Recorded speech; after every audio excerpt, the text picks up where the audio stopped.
मैं यकीन के साथ कहता हूँ आपको ये कहानी बेहद ही पसंद आएगी।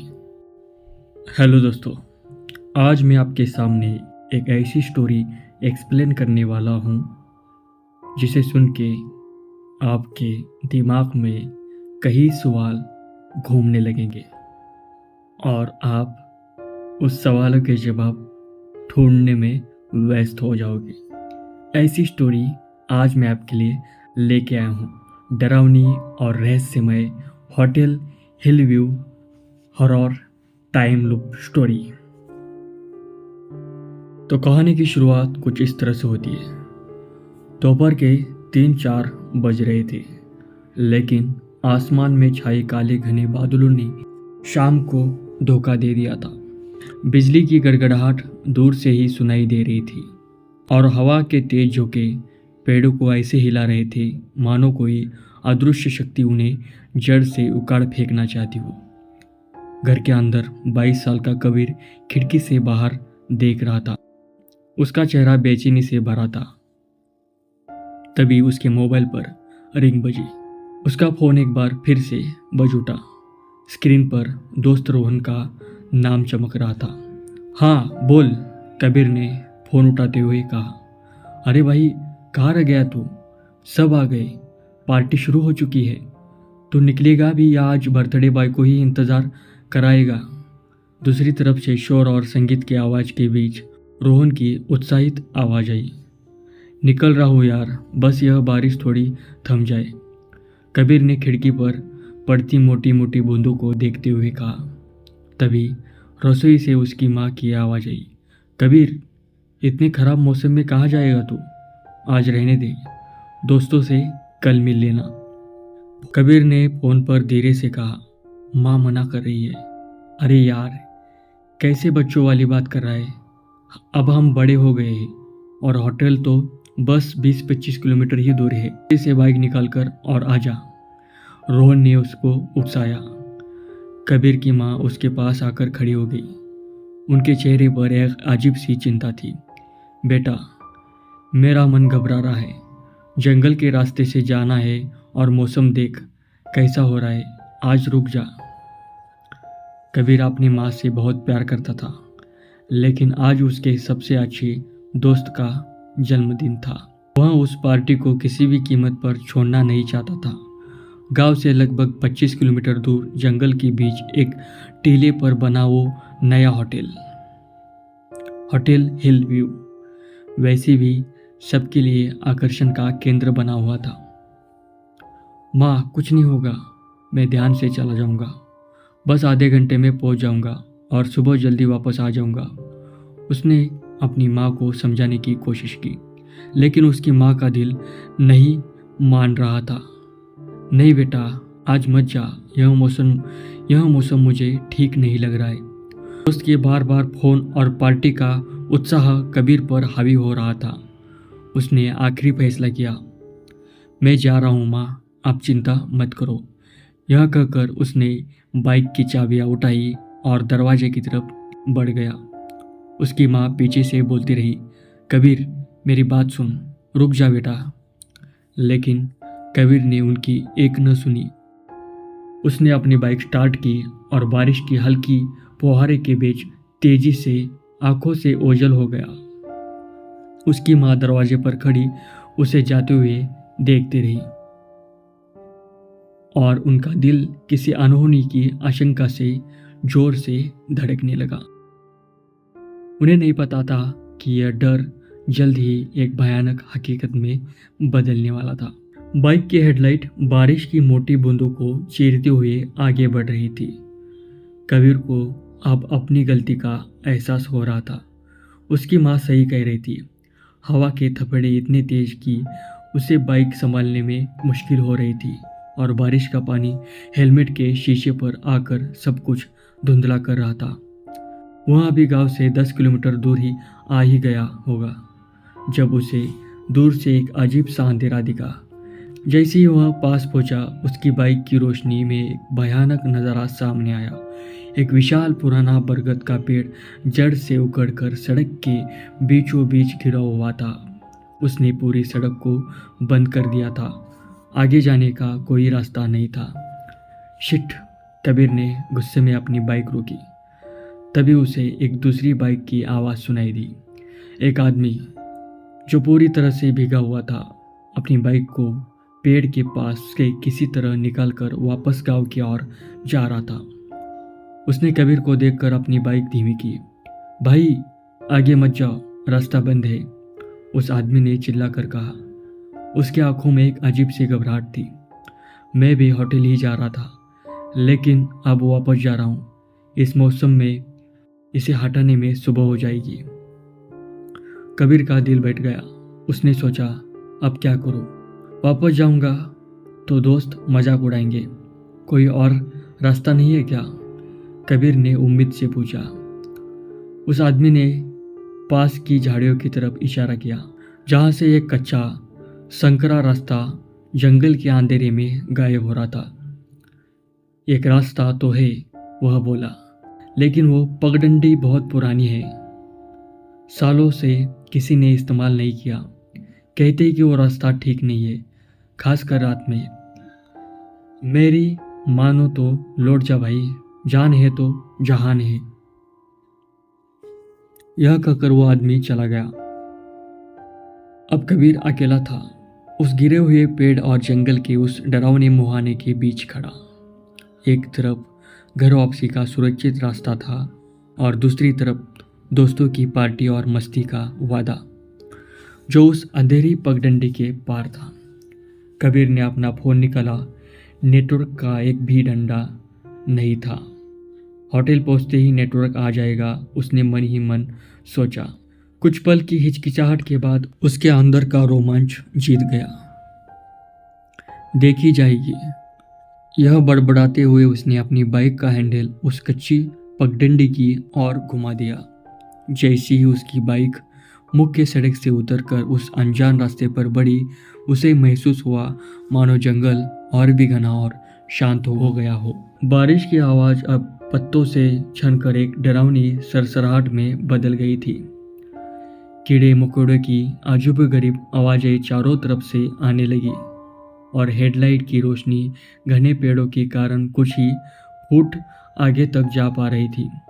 कबीर ने महसूस किया, तापमान अचानक गिर गया है। हवा में एक अजीब सी नमी और सड़न की गंध घुल गई थी। वह उस रास्ते पर अकेला था और जंगल उसे अपनी अंधेरी गहराइयों में निगलता जा रहा था। उस कच्ची पगडंडी पर लगभग 20 मिनट तक चलने के बाद कबीर को आखिरकार पेड़ों के झुरमुट के पार कुछ रोशनी दिखाई दी। उसकी जान में जान आई। वो रास्ता वाकई ही बहुत डरावना था, लेकिन अब पार्टी का मजा उस डर पर भारी पड़ रहा था। जैसे ही वह जंगल से बाहर निकला, होटल हिलव्यू उसके सामने था, लेकिन उसे देखते ही कबीर की बेचैनी और बढ़ गई। जैसा उसने तस्वीरों में देखा था, होटल वैसा ही आलीशान था, लेकिन इस वक्त वह किसी भूतिया हवेली जैसा लग रहा था। तेज हवाओं के कारण होटल के नाम का एक अक्षर भी ढीला होकर लटक रहा था और बार बार दीवार से टकराकर खट खट की आवाज़ कर रहा था। अंधेरा घिर चुका था, जैसे अब रात कहना ठीक था। होटल के चारों ओर लगे बड़े बड़े लैंप जल तो रहे थे, पर उनकी रोशनी पीली और बीमार सी लग रही थी, जो घने पेड़ों की परछाई को और भी लंबा और डरावना बना रही थी। सबसे अजीब बात यह थी कि पार्किंग एरिया लगभग खाली था। वहाँ बस 2-3 बाइक और एक पुरानी सी कार खड़ी थी। रोहन ने तो कहा था कि सब आ चुके हैं, फिर इतनी गाड़ियाँ कम क्यों थी? और कहाँ था वह संगीत का शोर? कहाँ थी वह पार्टी की चकाचौंध? बाहर तो मौत जैसा सन्नाटा पसरा था। कबीर ने अपनी बाइक पार्क की और धड़कते दिल के साथ होटल के मुख्य दरवाजे की ओर बढ़ा। कांच का बड़ा सा दरवाज़ा अपने आप खिसक गया और वह अंदर लॉबी में दाखिल हो गया। अंदर का माहौल बाहर से भी ज़्यादा अजीब था। लॉबी बहुत बड़ी और शानदार थी। बीच में एक बड़ा सा फव्वारा भी था, लेकिन वह बंद पड़ा था। रिसेप्शन का काउंटर खाली था। उस पर किसी के न होने का एक छोटा सा बोर्ड लटका था। हर तरफ खामोशी थी, एक ऐसी खामोशी जो कानों को चुभ रही थी। अजीब है, शायद पार्टी अंदर किसी हॉल में चल रही होगी। कबीर ने खुद को तसल्ली दी। हेलो, कोई है? उसने जोर से आवाज़ लगाई। उसकी आवाज़ खाली लॉबी में गूंज कर रह गई। कोई जवाब नहीं आया। अब कबीर को सच में डर लगने लगा था। यह वो जगह तो कतई नहीं लग रही थी जहाँ कोई बर्थडे पार्टी चल रही हो। वह वापस जाने के लिए मुड़ने ही वाला था कि तभी उसको एक हल्की सी आवाज़ सुनाई दी। बहुत दूर किसी गलियारे के अंत से एक गाने की बहुत ही धीमी और बेसुरी सी धुन आ रही थी, जैसे कोई पुराना रेडियो बज रहा हो। और उसे ऐसा लगा जैसे उस धुन के साथ कोई धीरे धीरे हैप्पी बर्थडे गा रहा है। वह आवाज़ उसके दोस्त की नहीं थी, वह किसी और की ही थी।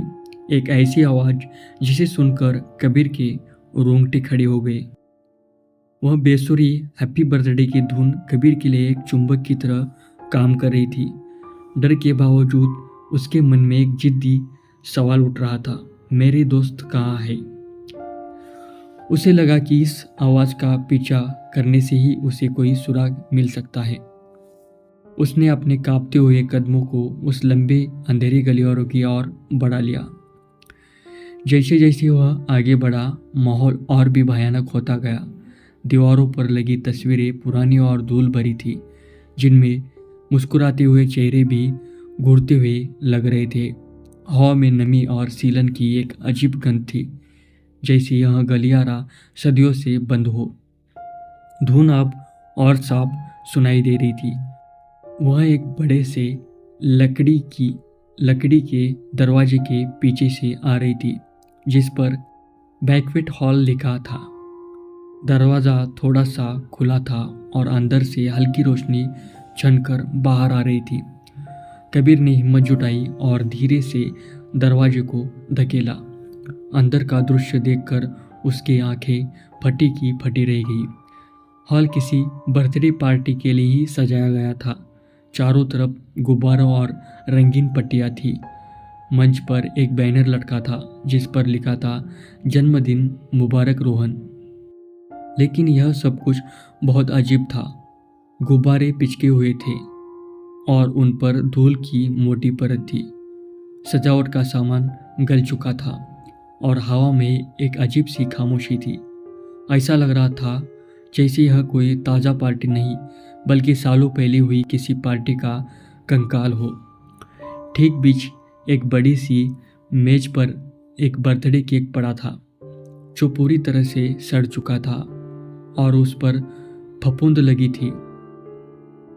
और वह एक छोटे से पुराने म्यूजिक बॉक्स से आ रही थी, जो केक के पास रखा था। वह अपने आप बज रहा था और वही डरावनी धुन निकाल रहा था। कबीर को लगा जैसे वह पागल हो जाएगा। यह कैसे हो सकता है? रोहन की पार्टी तो आज थी। तभी उसकी नज़र मेज के पास रखी एक कुर्सी पर पड़ी। उस कुर्सी पर रोहन की पसंदीदा नीले रंग की जैकेट लटकी हुई थी, वही जैकेट जो उसने कुछ घंटे पहले डाली हुई फोटो में पहनी थी।